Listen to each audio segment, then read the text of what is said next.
नमस्कार, मी डॉक्टर निकेत मंत्री. मी Medicover hospital Sambhajinagar येथे उपलब्ध आहे. हिमॅटोलॉजिस्ट म्हणजे नेमकं काय? हिमॅटोलॉजिस्ट म्हणजे रक्तविकार तज्ज्ञ असे डॉक्टर जे रक्तांच्या सर्व विकारांवर उपचार करतात, जसे की रक्ताची कमी, अनेमिया, ते सर्वात गंभीर स्वरूपाचे आजार म्हणजे ब्लड कॅन्सर, आणि याच्यात विविध अशा ट्रीटमेंट हे डॉक्टर करतात. आज आपण रक्तांच्या कॅन्सरबद्दल बोलूया. रक्तांचे कॅन्सर हा आजार म्हणलं की हा अतिशय गंभीर असा आजार सर्व लोकांना वाटतो, पण जर योग्य वेळी याचं डिटेक्शन झालं तर हा क्युरेबल देखील असू शकतो. रक्तांचा कॅन्सर का होतो?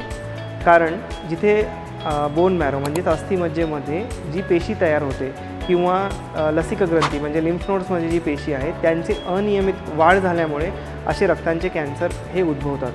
हे विविध प्रकारचे असतात, जसे की AML, ALL, CLL, CML हे असे यांचे विविध नाव. जर योग्य वेळी यांचे निदान झाले तर हा क्युरेबल देखील असू शकतो. ब्लड कॅन्सरच्या या लक्षणांना आपण दुर्लक्षित करू नये, जसे की अनएक्सप्लेन्ड ताप येणे, अनएक्सप्लेन्ड वजन कमी होणे, लसिक ग्रंथी म्हणजेच लिम्फ नोड सुजणे, अनएक्सप्लेन्ड ब्लड लॉस होणे, जसे की नाकातनं, संडासाद्वारे, किंवा त्वचेवर काही रॅशेस येणे, जसे की पेटिकियल रॅशेस किंवा इकायमॉटिक पॅचेस.